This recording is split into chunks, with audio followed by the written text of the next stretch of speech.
کپڑے میں رکھوں صاف تو دل کو میرے کر صاف،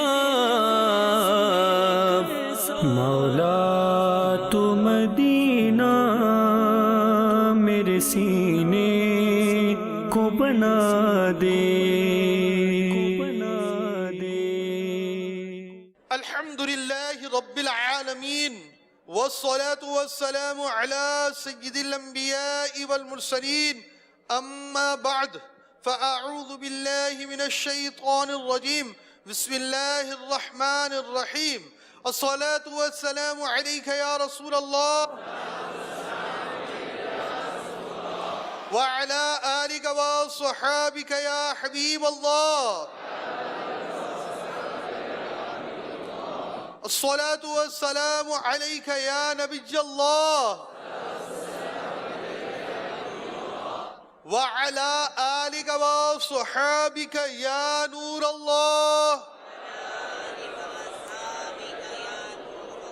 فرمان مصطفیٰ صلی اللہ تعالی علیہ وآلہ وسلم، جس نے مجھ پر ایک بار درود پاک پڑھا اللہ پاک اس پر 10 رحمتیں نازل فرماتا، اور جو مجھ پر 10 مرتبہ درود پاک پڑھے اللہ پاک اس پر 100 رحمتیں نازل فرماتا، اور جو مجھ پر 100 بار درود پاک پڑھے اللہ پاک اس کی دونوں آنکھوں کے درمیان لکھ دیتا ہے کہ یہ نفاق اور جہنم کی آگ سے آزاد ہے، اور اسے بروز قیامت شہداء کے ساتھ رکھے گا۔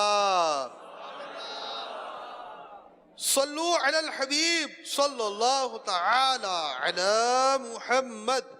نیت المؤمن خیر من عملہ، مومن کی نیت اس کے عمل سے بہتر ہے، حسب حال، جیسی آپ کی کنڈیشن ہے، جیسی آپ کی صورتحال ہے، جو آپ کی پوزیشن ہے اس کے مطابق آپ اچھی نیتیں کر لیجئے۔ علم دین حاصل کروں گا، آداب علم دین کو ملحوظ خاطر رکھوں گا، جو مسئلہ صحیح طور پر سمجھ گیا دوسروں کے آگے بیان کر کر نیکی کی دعوت پھیلانے کے ثواب کا حقدار بنوں گا، جو بات سمجھ میں نہ آئی دارالافتاء اہل سنت سے رابطہ کروں گا۔ سلسلہ کپڑے پاک کرنے کا طریقہ جاری ہے۔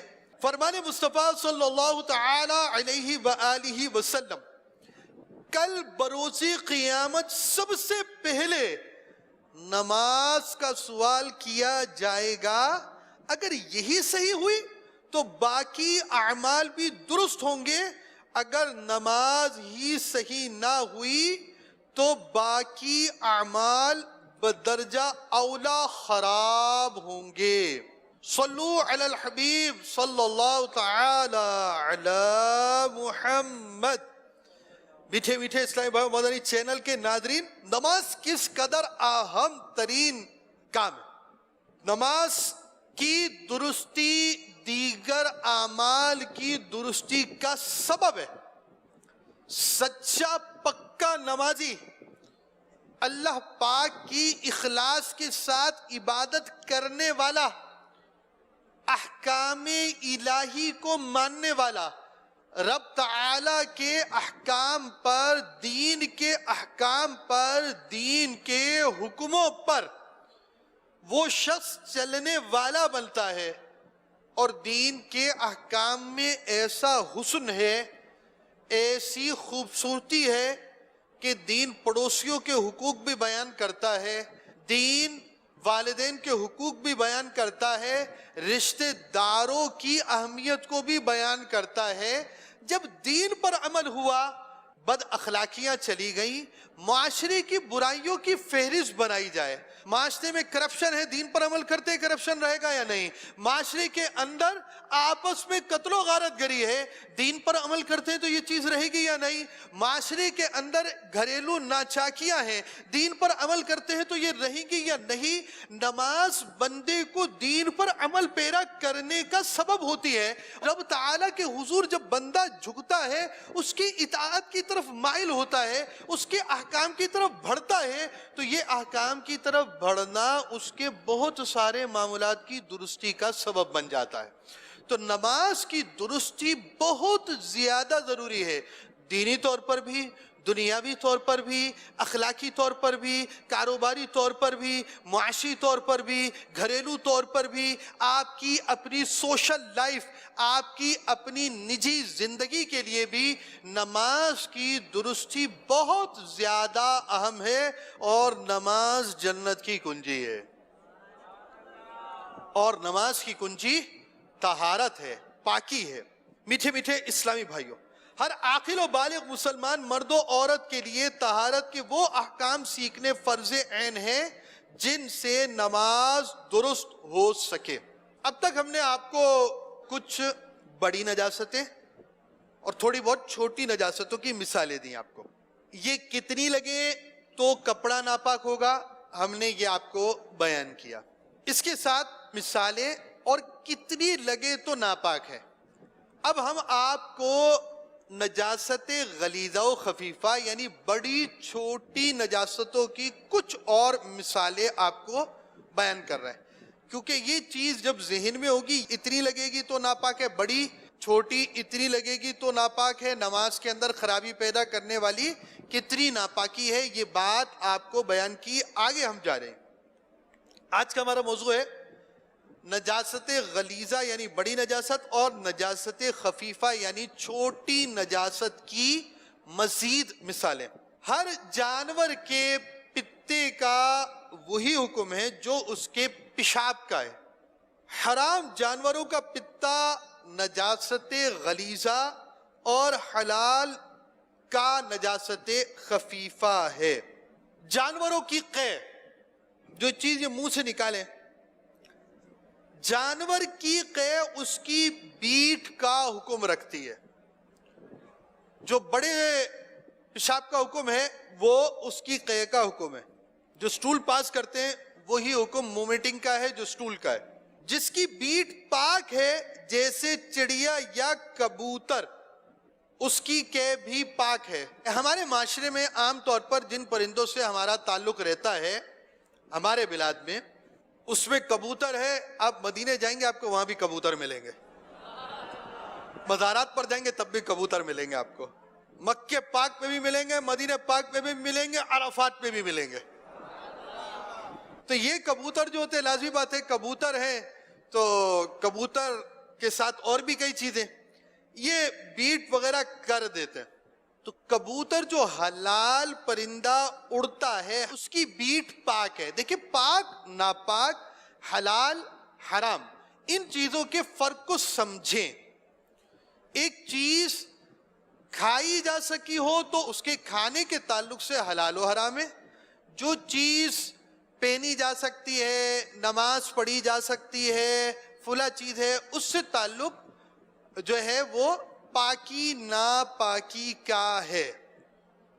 آپ دیوار کھاتے ہیں، پتھر کھاتے ہیں، کپڑے ہم کھاتے نہیں ہیں، لیکن کپڑے پہن کے نماز تو پڑھتے ہیں۔ کپڑے پاک ہوتے ہیں، بعض چیزیں پاک ہوتی ہیں، طیب ہوتی ہیں، نماز پڑھیں تو نماز ہو جائے گی، اس کا تعلق پاک سے ہے۔ کھانے پینے سے جو تعلق ہے وہ حلال اور حرام کا ہے۔ طبیعت بعض چیزوں کو پسند نہیں کرتی، تھوک ہے، نزلہ باہر آ رہا ہے، تو اب یہ چیزیں طبیعت کو اچھی نہیں لگتی، مگر اس چیز کو ناپاکی کا حکم بھی نہیں دیا جائے گا۔ اسی طرح جو حلال پرندے ہیں جو اڑتے ہیں، جیسے کبوتر ہے، چڑیا ہے، اس کی بیٹ بھی پاک ہے۔ اگر کپڑے پہ لگ گئی اور آپ نے نماز پڑھ لی، نماز ہو جائے گی۔ ہاں، لازمی بات ہے بندے کو عمدہ سے عمدہ، اچھے سے اچھے لباس کے اندر نماز پڑھنی چاہیے۔ آپ کے کپڑے پر اگر چڑیا کی بیٹ ہے، کبوتر کی بیٹ ہے، تو آپ کسی شادی کی تقریب میں نہیں جائیں گے۔ اگر آپ کے کپڑوں پہ بیٹ ہے تو آپ کسی معزز دینی کے پاس نہیں جائیں گے، آپ دھو کر جائیں گے کہ آپ کا کپڑا میل کچیل سے بھی دور ہونا چاہیے، بدبو سے بھی دور ہونا چاہیے، اچھا لباس آپ نے پہنا ہونا چاہیے، یہ بات الگ ہے۔ تو آپ کے لباس میں یہ بیٹ نہیں ہونی چاہیے، ایک مروت کا تقاضا ہے۔ لیکن اگر یہ بیٹ لگ گئی، نماز پڑھ لی، آپ کی نماز ہو جائے گی۔ کبوتر کی جو بیٹ ہے اسے پاک کا حکم دیا گیا ہے مسلمانوں کی آسانی ہے. ہمیں دین کے مسائل صحیح طور پر معلوم نہیں ہوتے, ہم کنفیوز ہوتے ہیں, ہم گھبراہٹ میں ہوتے ہیں, ہم بہت جلدی بعض چیزوں کو سخت سمجھ لیتے ہیں, مگر دین کے احکام کو تفصیلی طور پر سمجھنے کی سوچ ہماری کم ہوتی ہے. اگر سمجھے تو ہمیں پتہ چلے کہ دین کے احکام میں بہت ساری چھوٹیں موجود ہیں. ہر جانور کی اس کے بیٹ کا حکم رکھتی ہے. جس جانور کی بیٹ نجاست خفیفہ ہے جیسے باز یا کوا, اس کی قے بھی نجاست خفیفہ ہے. ہمارے معاشرے میں کوے بہت پائے جاتے ہیں, تو اس کی جو بیٹ ہے وہ نجاست خفیفہ ہے. 1/4 چوتھائی کا لگنا, 25% کا لگنا, یہ ساری چیزیں ایسی ہیں جو نماز کی خرابی کا سبب بنیں گی. کسی بھی حصہ جسم یا حصہ لباس پر اگر یہ 25% لگ جائے. جس جانور کی بیٹ نجاست غلیظہ ہے اس کی قے بھی نجاست غلیظہ ہے, جیسے بطخ یا مرغی. بطخ ہمارے ہاں کم پائی جاتی ہے. اچھا, ہم مرغیاں کھاتے ضرور ہیں مگر ایک تعداد مرغی پالتی نہیں ہے. بعض شوق میں مرغی پالتے ہیں, ہمارے یہاں بھی پالی جاتی ہے, بعض تو فارمنگ کرتے ہیں. تو یہ یاد رہے کہ اس کی قے بھی نجاست غلیظہ ہے اور اس کی بیٹ بھی نجاست غلیظہ ہے. قے سے کیا مراد ہے؟ قے سے مراد وہ کھانا پانی وغیرہ ہے جو پوٹے یعنی معدے سے باہر نکلے. کہ جس جانور کی بیٹ ناپاک ہے اس کا پوٹا معدن نجاست یعنی نجاست کی جگہ ہے. پوٹے سے جو چیز باہر آئے گی وہ خود نجس یعنی ناپاک ہوگی یا نجس سے مل کر آئے گی. بہرحال مثل بیٹ نجاست رکھے گی. خفیفہ میں خفیفہ, غلیظہ میں غلیظہ. جو بیٹ کی ناپاکی کا حکم ہے وہی میدے کے اندر جو چیز میدے کے اندر سے باہر آئی اس پر بھی ایسا ہی حکم دیا جائے گا. وہ چیز کہ جو ابھی پوٹے تک نہ پہنچی, میدے تک نہیں گئی رستے میں, مثلا مرغی نے پانی پیا, ابھی گلے ہی میں تھا کہ اچھو لگا اور نکل گیا, یہ پانی بیٹ کا حکم نہ رکھے گا.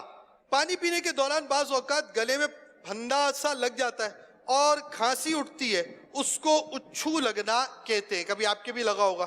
میدے میں جانے اور نہ جانے کے احکام الگ کیوں ہیں؟ کیونکہ اس نے نجاست میں خلول نہیں کیا, مکس نہیں ہوئی, اور نہ ہی نجاست کی جگہ سے ملا, بلکہ جھوٹے کا حکم اسے دیا گیا کہ اس کے منہ سے مل کر آیا ہے. اس جانور کا جھوٹا نجاست غلیظہ یا خفیفہ یا مشکوک یا مکروہ یا طاہر یعنی پاک جیسا ہوگا ویسا ہی اس چیز کا حکم دیا جائے گا جو میدے تک پہنچنے سے پہلے باہر آئی. جو مرغی چھوٹی پھرے اس کا جھوٹا مکروہ ہے, یہ پانی بھی مکروہ ہوگا, اور پوٹے یعنی میدے میں پہنچ کر آیا تو نجاست غلیظہ ہے. جانور پالنے کا تو بڑا شوق ہوتا ہے, اور جانوروں کے احکام, جانوروں کے بارے میں ایک موٹی بات تو ہمیں یہ پتہ ہوتی ہے بھائی جانور پر ظلم نہیں ہونا چاہیے. جس کو بہت انسیت ہوتی ہے وہ جانور کو ظلم نہ ہونے کی بات کی طرف آئے گا. دوسری بات یہ کہ جانور کو پراپر خوراک دینی چاہیے, یہ تو ہے اس کے احکام. لیکن جانوروں کے اور احکام بھی ہیں. جانور نے منہ سے کوئی چیز نکالی, اب یہ پاک ہے ناپاک ہے, اس کو آپ پانی دیتے ہیں, پانی کس طرح دینا ہے, کس برتن میں دینا ہے, یہ بیٹ کر دیتے ہیں, ان کی بیٹ کا کیا حکم ہے. آپ نے نماز پڑھنی ہے, آپ نے نماز پڑھنی ہے, اور نماز کے لیے آپ کے کپڑے پاک ہونے چاہیے, آپ کا جسم پاک ہونا چاہیے. یہ تو گھر کا پالا ہوا مرغا ہے, یہ گھر کا جو پالا ہوا مرغا ہے اس کی بیٹ بھی نجاست غلیظہ ہے, یہ بڑی ناپاکی ہے. آپ نے اگر یہ پالے بھی ہیں جانور, یا آپ کا گائے کا باڑا ہے, یا آپ کا بھینس پالتے ہیں, یا آپ بکرے پالتے ہیں, آپ قربانی کے ایام میں یہ جانور لیتے ہیں تب بھی ان سارے احکام کا پتہ ہونا ضروری ہے. بہت ساری چیزیں تو ہم کہتے ہیں بھائی یہ 2 دانت کا یا نہیں ہے, قربانی ہوگی جانور کی یا نہیں ہوگی, بڑی اچھی بات ہے, یہ سیکھنا بھی چاہیے. جس کو یہ سیکھنا ضروری ہے اس کے لیے یہ مسائل سیکھنا ضروری ہے. مگر اسے پیار کرنے آپ جاتے ہیں, اس جانور کو چارہ دینے آپ جاتے ہیں, اس جانور کی خدمت ضرور کرنی چاہیے, مگر پاکی ناپاکی کے مسائل بھی جاننے چاہیے. سڑا ہوا گوشت, جو گوشت سڑ گیا بدبو لے آیا, اس کا کھانا حرام ہے اگرچہ نجس ناپاک نہیں.